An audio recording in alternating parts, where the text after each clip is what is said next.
Hi, my name is Gerhard Schwann and welcome to Selling Power TV. Today we continue our conversation with Bob Marsh. He's the founder and CEO of Level 11. Welcome back. Thanks, Gerhard. Good to be back. So, can you share with us a little bit how companies have implemented your solution and what are some of the results they're getting? Mm-hmm.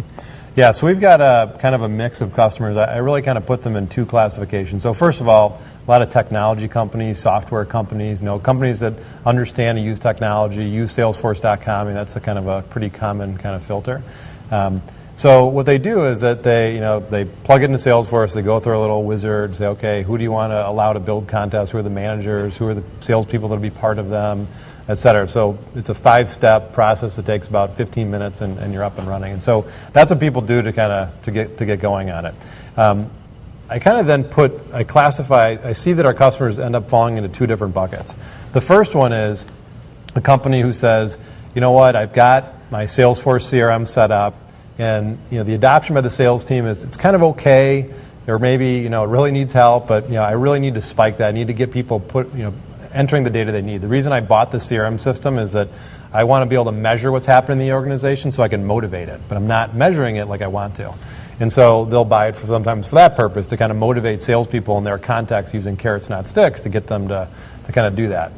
The second classification are ones that I find the most exciting, which is the companies who say, my adoption's great. Like, it's just the way you do business. We couldn't perform without our CRM system, et cetera.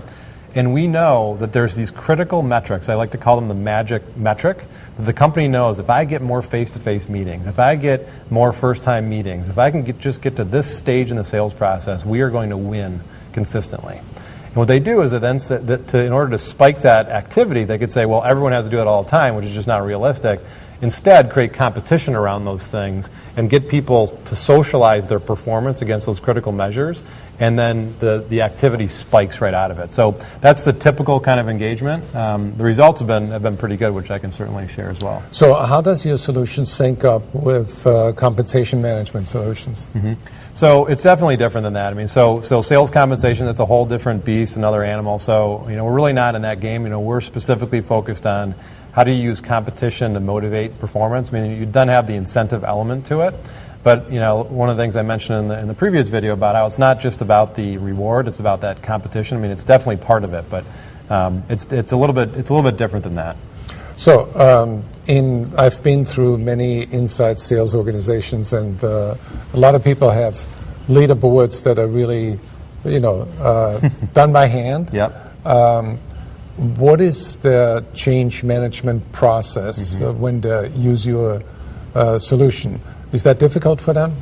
Yeah, no. So that's a huge win. I mean, for companies that are doing it manually, and so it's amazing to me how this concept has been around forever. Like sales contests and leaderboards, et cetera.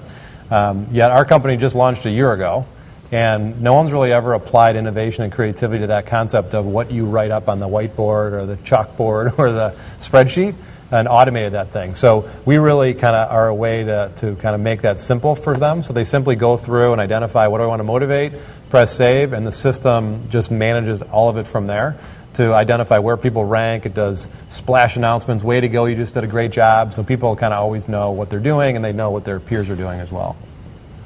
So how does that help the sales manager? Do they use that as just as a carrot to stimulate their motivation, or can that be also used to coach salespeople? Yeah, so it's a little bit of both. I mean, so we've got instances where, the benefit of the sales manager is they can drive significant performance. So we've got, I'll give you a couple examples. I mean, we've got a client, Kelly Services, who said, I know that if I drive face-to-face meetings, I'm going to get more revenue. So they simply created competitions around that critical behavior. They saw a 200% spike in face-to-face meetings, and more importantly, that ended up yielding a $5.8 million incremental increase in sales simply because they got that behavior to happen more often. Another scenario might be the Detroit Pistons. So they knew that they needed to kind of take a new product to market, and the classic leaderboard puts people up to the top.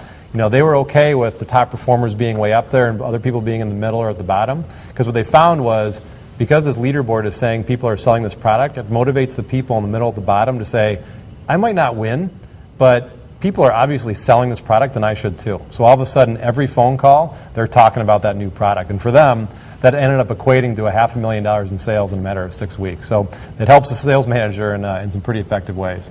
It's an amazing success story. We're going to continue our conversation tomorrow with Bob Marsh, and we talk more about the innovation that is happening in his customer base. Thank you. Thanks.